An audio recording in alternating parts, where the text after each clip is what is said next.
4:30 बज रहे हैं। वक्त हो गया है न्यूज स्टूडियो का। न्यूज रूम से खास शो देख रहे हैं आप। नमस्कार, मैं हूं आपके साथ निधि वासंदानी। न्यूज रूम की हर हलचल लेकर इस वक्त दो बड़ी खबरों से शुरुआत करते हैं इस खास शो की। न्यूज स्टूडियो की पहली तस्वीर अरुण जेटली की, जो कि सामने आए हैं और कांग्रेस पर आरोप लगा रहे हैं अगस्ता वेस्टलैंड घोटाले से जुड़े हुए। और दूसरी तस्वीर आपको प्रियंका गांधी से जुड़ी हुई दिखा रहे हैं। कांग्रेस की महासचिव आज जनरल वीके सिंह के गढ़ में शक्ति प्रदर्शन कर रही हैं। तो ये बड़ी बातें, दो इस वक्त की बड़ी खबरें।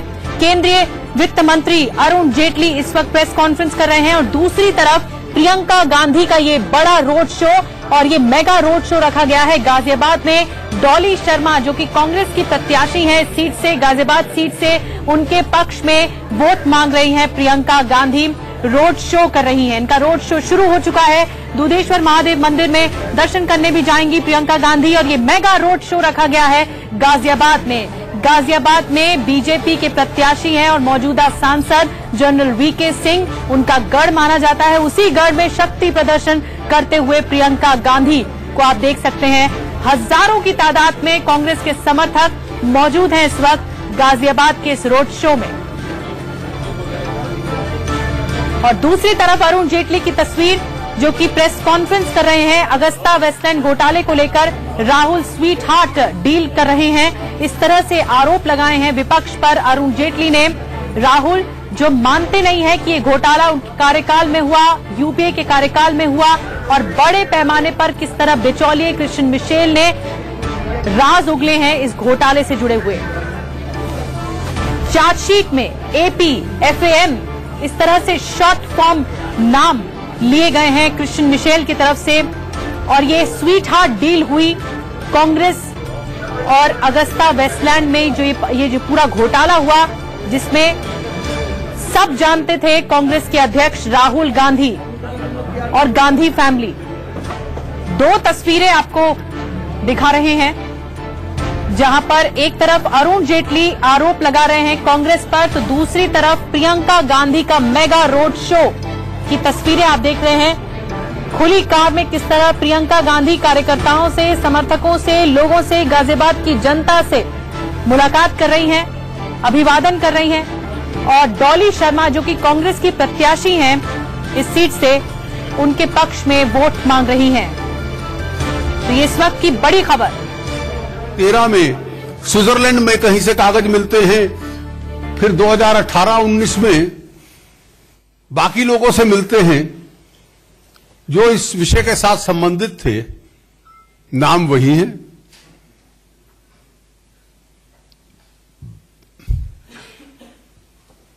टलने से भी यह मामला नहीं टलता, और इसलिए जो सच्चाई होती है वो बहुत तकलीफ देती है। Truth is very inconvenient. जितना दबाओगे उतना फैलता है। The more you suppress it, the more it spreads. और इसलिए यह आवश्यक है कि इसका कोई उत्तर तो दें कि ये कौन लोग हैं।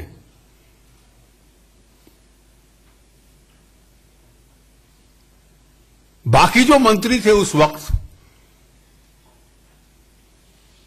आपके रक्षा मंत्री भी थे, या इसमें AKA तो नहीं लिखा हुआ,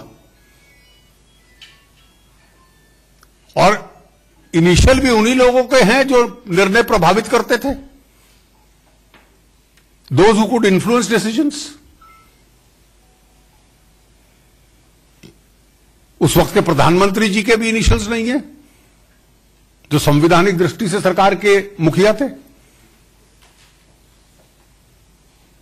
और बहुत वरिष्ठ मंत्री थे, उनके नहीं है। यूपीए के अन्य साथियों के नहीं है। तो क्या कोई, जब यह षड्यंत्र हो रहा था और यह सौदा पक्का किया जा रहा था, तो उसमें भी कोई बैकग्राउंड में, पृष्ठभूमि में लगा हुआ था कि 8 साल, 20 साल, 15 साल बाद के लिए एक षड्यंत्र बना लो।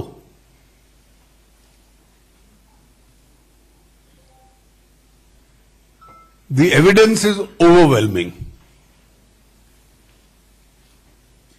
The needle of suspicion is clear.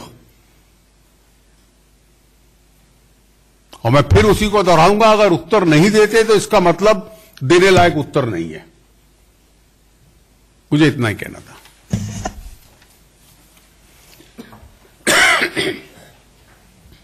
सवाल आमंत्रित है sir. What will be the logical, legal implication of this kind of an allegation? Government or the ED will go against? Will it be taken to the logical conclusion of taking it to the courts and as a senior department? Well, I won't comment on the court proceeding. I am doing it as a BJP press conference. And as a BJP press conference, my question is, I am demanding a political response.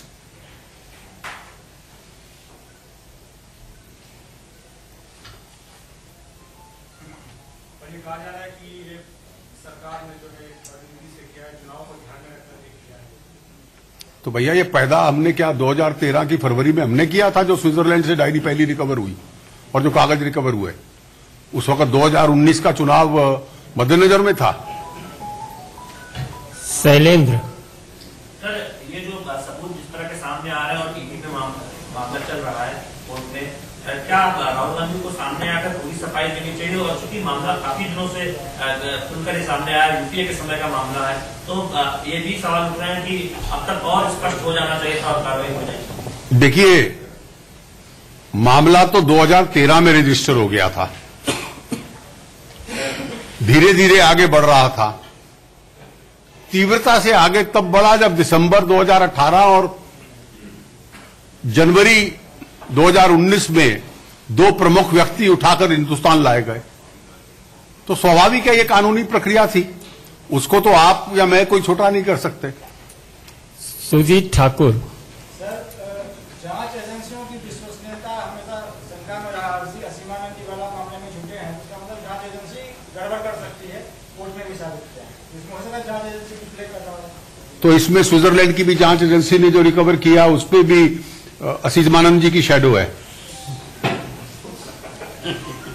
Vineet sir, Christian Michel ने court में बताया कि जांच के दौरान उन्होंने किसी का नाम नहीं लिया था, दिल्ली कोर्ट में कहा। ऐसा है कि मैं कोर्ट प्रोसीडिंग्स नहीं डिस्कस कर रहा। कोर्ट प्रोसीडिंग्स में जो कागज हैं वो कागज कोर्ट प्रोसीडिंग्स में है, उनका क्या स्टेटमेंट है, क्या डॉक्यूमेंट है, वो कोर्ट प्रोसीडिंग्स में है। Aditi times now Today also in the morning questions were asked to the Congress party because now we have seen those who are related to senior Congress leaders, including the nephew of Kamal Nath, who was also called in for questioning. But yet again, the only defense from the Congress party is that the reason why such people are being dragged is because the ED and CBI have been tuned in a particular fashion given the elections around the corner. Well, let's be very clear. Since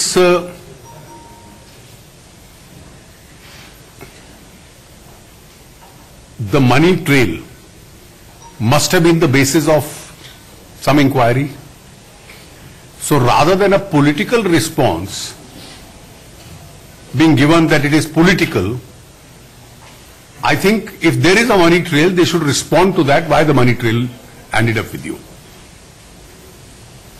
Devendra India TV sir, subject थोड़ा सा अलग है। लालजी अडवाणी ने एक blog लिखा था, उसमें वो ये कह रहे हैं कि हम अपने विरोधियों को इंटरनेशनल नहीं कहते। सुमित्रा महाजन आज वहां से चिट्ठी लिख रही हो, कह रही है कि पार्टी में असमंजस की स्थिति क्यों। इतने सारे सीनियर लीडर ऐसे बयान दे रहे हैं जिनका कांग्रेस। देखिए, इसका कोई पार्टी का जो निर्णय है 75 इयर्स वाला, वो बिल्कुल स्पष्ट है। और इसमें जहां तक अडवाणी जी ने जो कहा वो बीजेपी की स्पष्ट नीति रही है। हम तो कभी ऐसा एंटी-नेशनल मानते भी नहीं थे। वेंकैया जी जब अध्यक्ष थे, अडवाणी जी जब अध्यक्ष थे, राजनाथ जी भी जब अध्यक्ष थे, ये बयान बार बार दिया गया। लगता है अब सवाल नहीं है। एक हाँ इन्होंने एक बात पूछ लिया, याचिका में कहा है कि ईडी जो है उसे परेशान कर रही है, जांच एजेंसी जो है। किसको? किसने कहा? revelations of his own तो अरुण जेटली को आपने सुना, वित्त मंत्री को साफ तौर पर बड़ा हमला बोला अरुण जेटली ने राहुल गांधी के खिलाफ, और उन्होंने कहा कि पॉलिटिकल रिएक्शन नहीं देकर इससे साबित नहीं होता कि इसमें कुछ घपला नहीं है, क्योंकि जिस तरह से बातें क्रिश्चियन मिशेल के तौर पे बिचौलिए से बातचीत में सामने आई थी, साफ तौर पर अब जवाब देना चाहिए कांग्रेस को, और बीजेपी ने मांग रखी है कि इस पर पॉलिटिकल रिएक्शन कांग्रेस की तरफ से आना चाहिए। इसी के साथ न्यूज स्टूडियो में रुकना होगा एक ब्रेक के लिए। ब्रेक के बाद नजर कुछ और खबरों पर। और बीजेपी की अमेठी से प्रत्याशी स्मृति ईरानी इस वक्त बोल रही हैं अपने संसदीय क्षेत्र जहां से वो प्रत्याशी हैं। क्या बोल रही हैं, आइए सुनते हैं। लोकसभा चुनाव की दृष्टि से संरक्षक घोषित हुए ऐसे हमारे बड़े भाई दयाशंकर यादव जी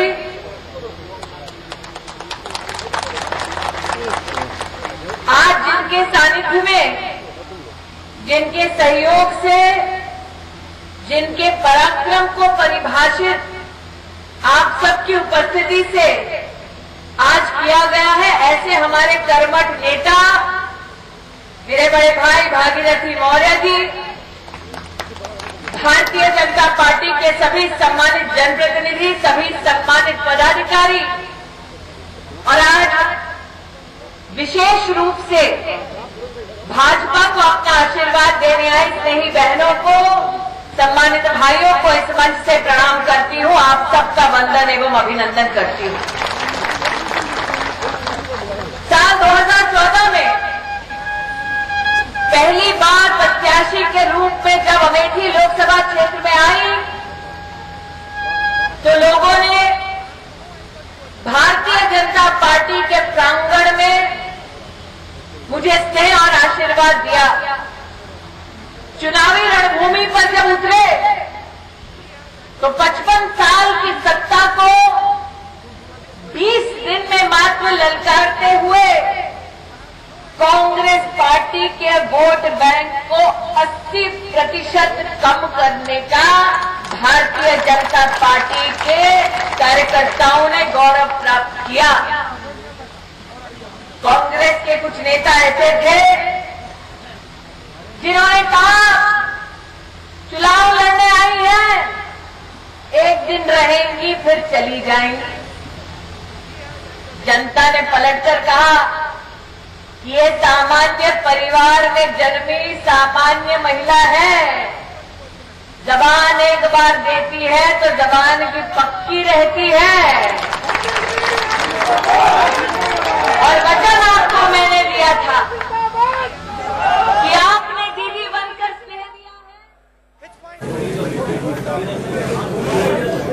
स्मृति ईरानी को आपने सुना, बीजेपी की प्रत्याशी हैं अमेठी लोकसभा सीट से, और साफ तौर पर स्मृति ईरानी इससे पहले भी राहुल गांधी को लेकर हल्ला बोल चुकी हैं। उन्होंने आरोप लगाया था कि राहुल गांधी केरल की सीट से, वायनाड सीट से लड़कर अमेठी की जनता को धोखा दे रहे हैं।